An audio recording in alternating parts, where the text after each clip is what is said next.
some of the things that I wanted to start with talking about is, hey, Megan, it's working now. I'm so happy to see you on here. So, what I wanted to talk about was, we have a lot of subconscious beliefs that are making money hard to come to us and difficult. And some of them start, in childhood, like with the way money flowed in childhood. And we have this belief that we already learned. And then sometimes it's around us, it's in society or people that we hang out with, or sometimes in our religions, all different places that we can learn money mindsets that are holding us back from actually being able to, because all of us have the capability, but we have to figure out where our blocks are so that we can have that capability for money to flow easily, and we have enough money, and it's so easy to have what we want and live the way we want to live and do the things that we want to do. And so some of the blocks that we can have, sometimes we've been taught that money itself is bad, that wanting money is bad, that you're not a good person if you want to have money, or that rich people are bad, people that have money are bad. Sometimes we're just taught that money is hard to come by. It's spoken often in our household, especially if it was, and in my, I didn't realize this until recently. Somebody asked me, when in my childhood do I remember the first time that money was hard to come by? And I actually can't remember a start time, but then, and it wasn't always hard. Like my parents had this ebb and flow, and then I realized, oh, that's what I believe. And so that's what I have in the past manifested. And then it's like, oh, you can change those beliefs, but it's not like you just wave a magic wand. There's ways to learn how to change those beliefs once you recognize that they're there. Because at first we think that that's just the way it is. And one of the reasons, so if we believe money's hard to come by, right, then it's, as we believe that and we are subconsciously telling ourselves that, then it continues to happen like that, and so we believe that's true.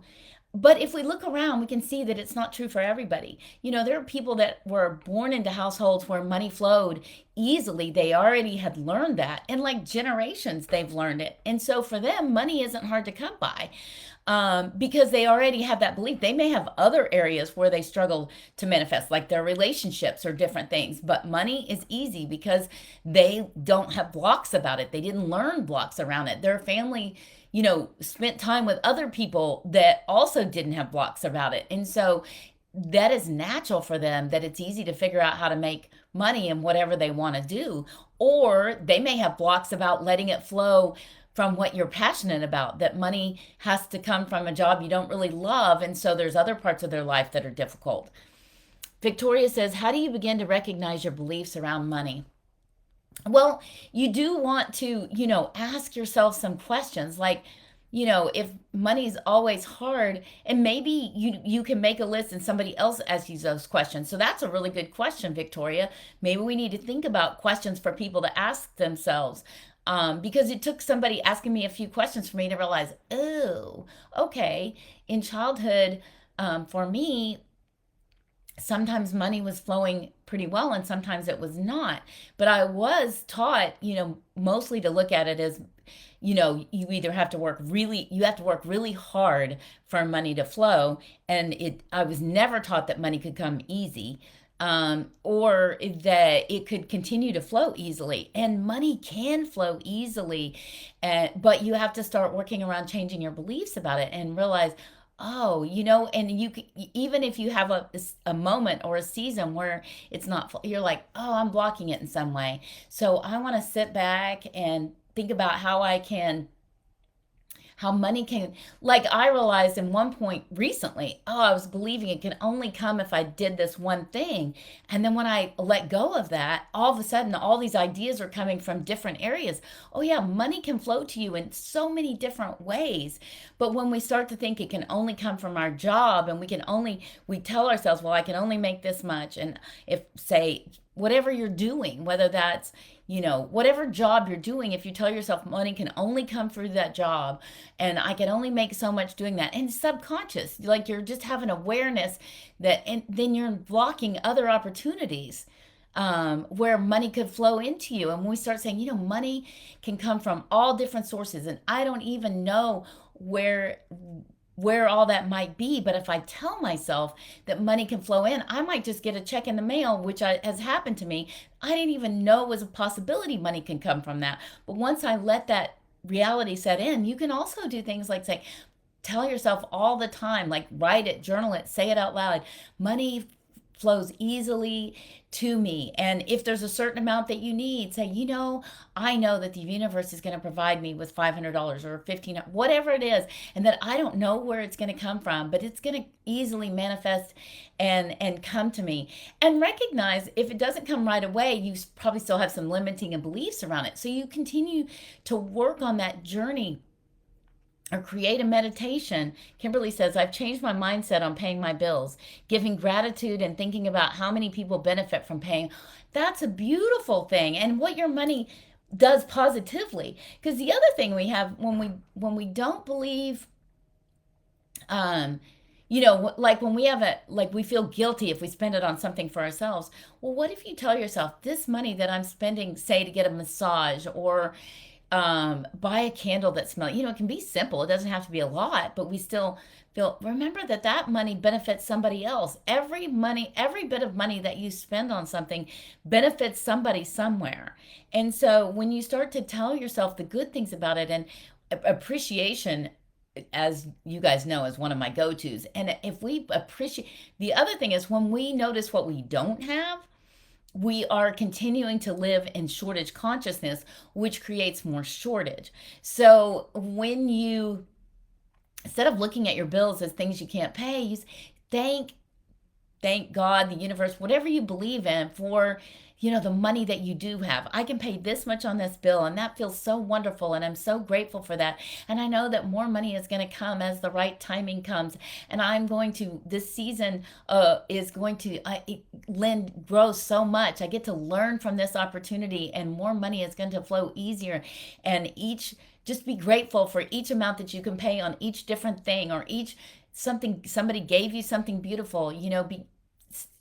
If you work at spending your time and appreciating, like, I went through a real season of shortage, and I stayed in shortage and almost went bankrupt because I was focusing on what I didn't have and how could I pay the bills, in my business. And then personally, because, my income was tied to making money in my own business. And then as I started to be thankful for each thing that I had, and start to believe more and more that ideas could come and it could change. And I did the work every morning to get myself in a better mindset, to believe that things could change and the money could flow. Then it started happening. And I was able to go from 3 years of struggle and shortage consciousness and almost going bankrupt to being almost out of debt in a year. And this was hundreds of thousands of dollars in debt just by changing my mindset. So that's how I know that we can change our money mindset. But we can change it, and then we can end up with limiting beliefs again. Like, right? It's an ongoing thing, to continue to believe that you are worthy of manifesting it, that you can manifest it, and that money in itself is not bad, that you can do beautiful things with it. Recently, I was thinking about, I saved a dog's life, and I spent my own money to save that dog's life, right? And it cost me more than the shift I was. Plus, I did a free surgery and then paid more than 1.5 times my shift. Well, saving one that way, I can't save very many, right? But then I realized how I could create a nonprofit, and how, if I believe in all the things that I'm being called to do out of that nonprofit, I can save a lot more lives. But that means believing in the flow, right? That I can manifest more to help more animals when I change my beliefs around that. And then I can take that concept that I had in saving that one dog and turn it into something that can save a lot more lives, but at the same time it can mentally benefit. If I create a nonprofit where the money's available for different clinics to be able to save the dogs that they wouldn't otherwise be able to save, it's a mindset change for all the different people working in the veterinary environment that get to manifest that. And Lenny says, I love the flow and the value increase along with it. Ah, thank you. Thank you. Because, gosh, if it's not flowing, if it's really not flowing in, pouring in, honestly, there's always work we can do on our mindset, right? To increase that flow. It's nice to know, like, we don't have to feel guilty or bad about it. We just get to choose to look at how we can flow it more, how we can let it in, how we can manifest more gratitude around the money that we have, which will increase the flow.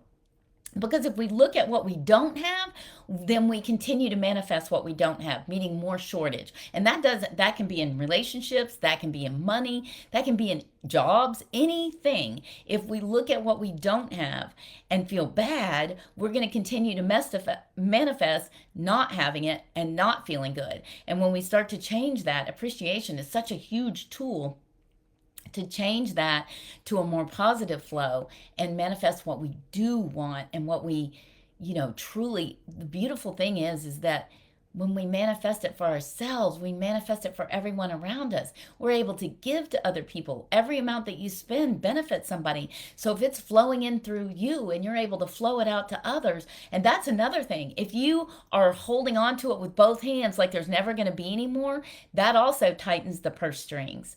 So it's really important to remember that you want to believe that when you trust that more is coming in than you spend it, that is a flow that allows more to come in as well. When we hold on to it like, oh my gosh, there's not going to be any more, then we are stopping the flow of it coming in by not letting it flow through and being generous with it to others. So that's an important thing to remember as well.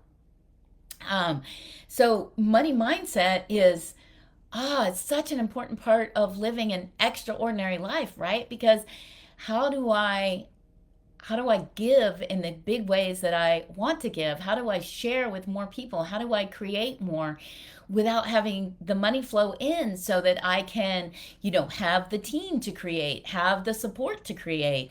All of it depends on opening up that flow. And so if we want to go back to how do we block it, another way that we can block it is when we judge others for having it, or we judge how people are spending it, we're immediately blocking the flow for ourselves. And so you want to just bless people to get to do it, spend their money however they want to do it, and know that whatever they're doing, they're blessing other people with the money that they are flowing through them, whatever that is, no matter how much or how small. And because sometimes we judge people because maybe they live on the streets, but their journey is their journey. Or and it doesn't mean that we're not imprisoned into doing something for them, right? Because they have to figure out their journey. But you may be called to give something in some way or another, or provide support in one way or another. And as long as you give it if we give it with the expectation that they have to spend it a certain way, we're limiting ourselves as well as limiting them, and limiting that relationship. When you give in any way, shape, or form, it needs to be with love and blessings. When you spend, it needs to be with love and blessings. If you spend and feel guilty and it creates that negative impact, that's going to affect your flow of money negatively. So how you feel and whatever you're thinking about others and money or yourself and money affects your own flow. So isn't that a beautiful thing to know?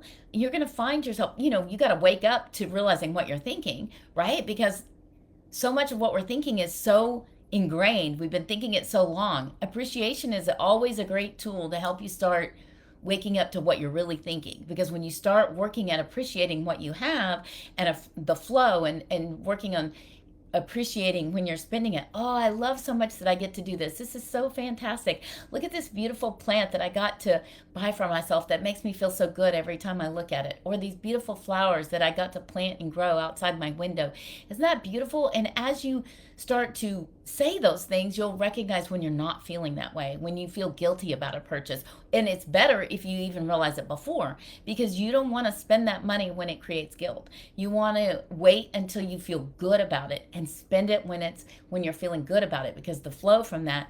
And if there's any guilt that you have, like you spent something thinking it was going to be a great thing and it's not, then you want to release that. You want to say, you know what, universe, I want to give this to somebody, and it's gonna or goodwill or whatever, and know that it's gonna manifest good somewhere, and release it and release the guilt, because when you release that, you release the money flow, which is such a beautiful thing to know, right? We can find ways to feel guilty about so many things, and when we do, we're blocking the flow of money.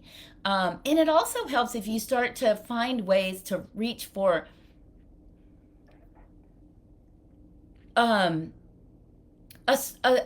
people, like, in some way or another, reach for, if you are in a circle of people that are always talking about how there's not enough money, that's gonna block your flow. So I'm not telling you, if your family's in that, you don't want to walk away from your family. However, you do need to build some connections. Reach for people that don't feel that much that way. Maybe walk away from a conversation when it's about money as much as you can, so that you can get your beliefs in a different way. Because as you change your beliefs and you start to manifest money, of course, at first they may be jealous, but if you just stay loving flow and kind to them and don't get angry, they may start to be able to flow money too, right? Because without judgment, you just want to love them where they are, but you want to build some connections with people that believe differently about money. Find groups on social media. Come join us here for manifesting. Find different areas. Read books that take you to a different place. Start finding a way to associate with some people that have more positive beliefs around money, because that will help you. If everybody you're around has negative beliefs about money, then that's going to be a challenge, right? And so but you can do it. But find ways to join groups, whether it's on social media, anywhere that you can find some people around you. Maybe there's people at work that you see are moving up at work and making more money. They find it easier to pay their bills. Spend some time with them. Try to go to dinner with them or a function with them, and listen to what they're saying, because you can absorb some of that in as you're working at appreciating what you do have, and how you can appreciate as much as possible what you do have, so you can manifest more. So changing your associations a little bit at a time, and then really truly making it a point that you want to believe differently, that you want to manifest money easily, and you want to do what you love. Because here's the thing, you can do what you love and manifest money. If you're in a job that only pays so much, that doesn't, then we get to thinking, well, I can't make any more than that. Sure, you can. You might find that you end up in a space, and let me tell you, the first time that I was told I should write a book, I didn't believe it at all. It took me 10 years to let go of that. I got to write a chapter in a book before I got there. Now we're working on the whole book.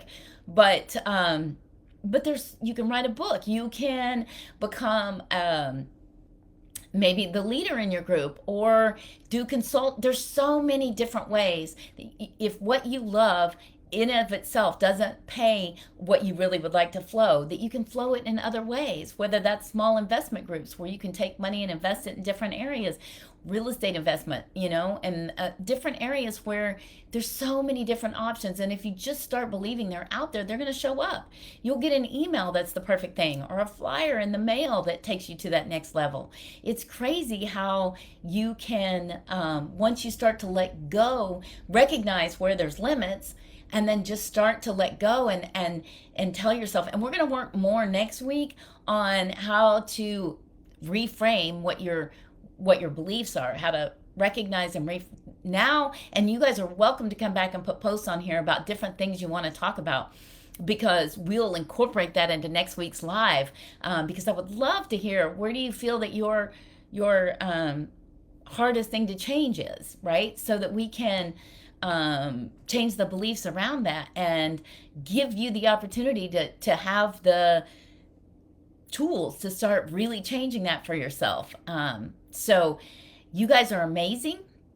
You absolutely deserve for the flow of money to be easy, and for you to be easily able to buy your car, buy your house, furniture, whatever you would like to have, or what you would like to have for your children. And having for your children doesn't mean that you have to sacrifice what you want for yourself, which is, that's another limiting belief that we often have.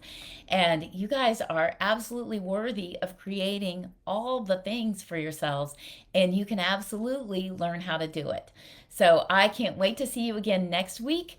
And I am looking forward to whatever comments you come up with during the week so that we can, and you don't have to post them on this feed because I think this one shuts off. You can just post it in How to Build an Extraordinary Life in the group, and we'll actually, absolutely pick up on it and put it in for next week where we'll talk about how to money mindset part 2. So I hope you guys have a fantastic week. I hope you are able to start this journey for a new money mindset. And happy 4th of July. We will see you next week, and have a great one. Bye bye.